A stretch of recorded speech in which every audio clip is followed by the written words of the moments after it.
Latin word for fire is ignis. The word ignis is the root of English words like ignite, ignition, and igneous. What is fire? What is fire?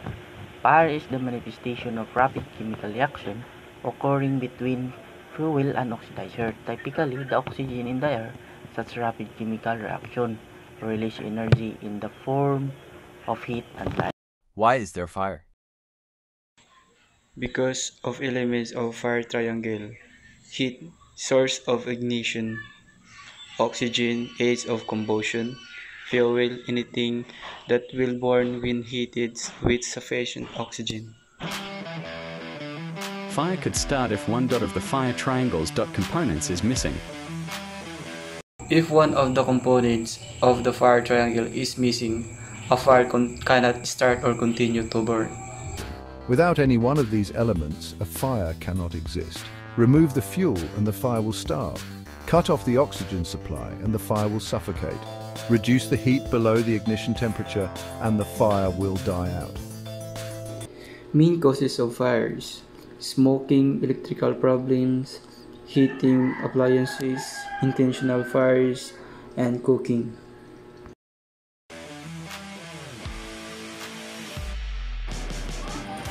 So my topic is sa chemistry of fire. So chemistry of fire, napapaliwanag kung anong mga elements ang kailangan na naroroon para mag-apoy at masunog na binubuo ito ng 3 types of elements: heat, fuel, oxygen.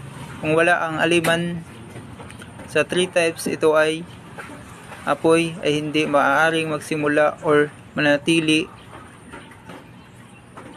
sa sarili nito. For example, kung mawala ang isa sa 3 types of elements, dili sila mo function. And then sa 3 types chemical, initial, ang mga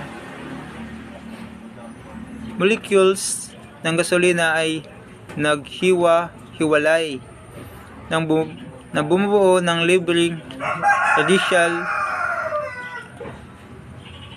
propagation.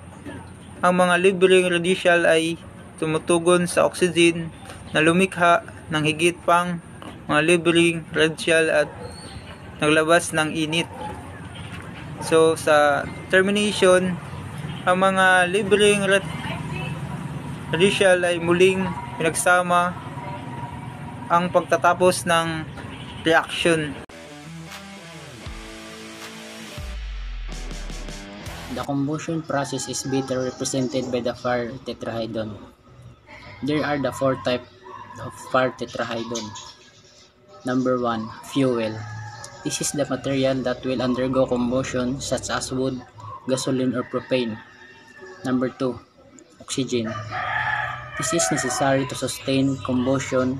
In most cases, this oxygen comes from the air. Number 3, heat. Heat is the energy needed to ignite the fuel. This can come from a spark, flame, or other source of ignition. Number 4, chemical chain reaction.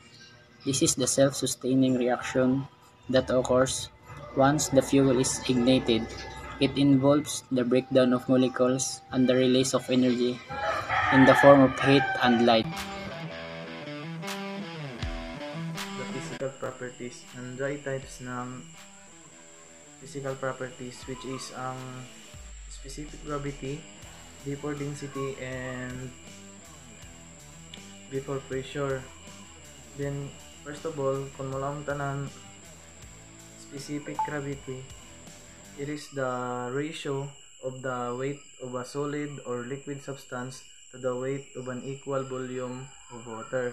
Like for example, I have here an full glass full of water, then I have here 1 peso coin. Kung ibutang nato dire, see, ang piso nilubog sa tubig because ang density ng piso is higher than the water. Amo doon siya og sa mukuan siya. Next is vapor density. ang vapor density is the weight of the volume of the pure gas composed to the volume of dry air and same temperature and pressure. Then kung ang vapor density is greater than 1, ang isa vapor is heavier than air. Amazon mo paubos isa. Sanan kung ang isa vapor density is less than 1, ang isa vapor is lighter than the air. Amazon mo evaporate siya pataas. Then next is vapor pressure.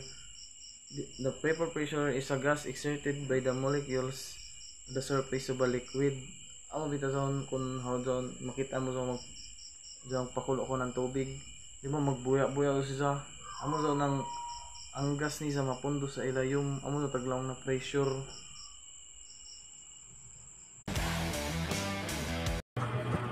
Temperature. Temperature measures the thermal agitation of molecules affecting fire intensity, and spread. Higher temperature increase combustion, and fire spread through conduction, convection, and radiation. Fire investigation analyze burn pattern and material melting points to determine fire causes. Detect arson. The boiling point is the temperature at which a liquid vapor pressure equals atmospheric pressure, causing it to turn into gas. Flammable liquid with low boiling points evaporate quickly, increasing fire risk. This is important in fire behavior and arson investigation. Ignition temperature or kindling temperature is the minimum temperature a substance needs to reach to ignite without external flame. It varies by material and depends on factors like moisture, oxygen, and pressure. Fire point is the lowest temperature at which a liquid produces enough vapor to sustain combustion after ignition. It is higher than the flash point and is crucial for fire safety. And flash point is the lowest temperature at which a flammable liquid produces enough vapor to ignite when exposed to a spark or flame. It indicates how easily a liquid can catch fire. So topic na ako is chemical properties of naija 4 types. Pinakauna is endothermic reaction. Endothermic reaction is nag-absorb siya ng heat sa paligid. So kumukuha siya ng energy ibalik sa ibang direction. Pangalawa is exothermic reaction. Ang exothermic reaction is naglalabas siya ng energy kadalasan sa anyo ng init. Example is cup coffee. Ang cup coffee, pag nilagyan mo siya ng mainit na tubig sa cup, ang heat is na-absorb sa cup. Pangatlo is oxidation. Oxidation is nakakakuha siya ng oxygen o nawawalan siya ng hydrogen na nagre-resulta sa pagtaas ng oxidation state. Pang-apat, combustion of or flame. Combustion of flame means is fire. Kibali nagpapakita siya ng fire reaction. Example is campfire or bonfire. Based on fuel and air mixture, we have premix and non-premix or diffusion. A premix flame is a type of combustion where the fuel and oxidizer are truly mixed before the combustion process begins. Unlike diffusion, flames where mixing happens during the reaction. In a premix flame, the fuel and oxidizer are mixed homogeneously at a molecular level before entering the combustion zone, while the diffusion flames, on the other hand, involve the fuel and oxidizer entering the reaction zone separately and mixing as they burn. But there's nothing you can tell them. This made $1 million, got another $1 million on my schedule. No platform, nigga breaking hearts. No keys.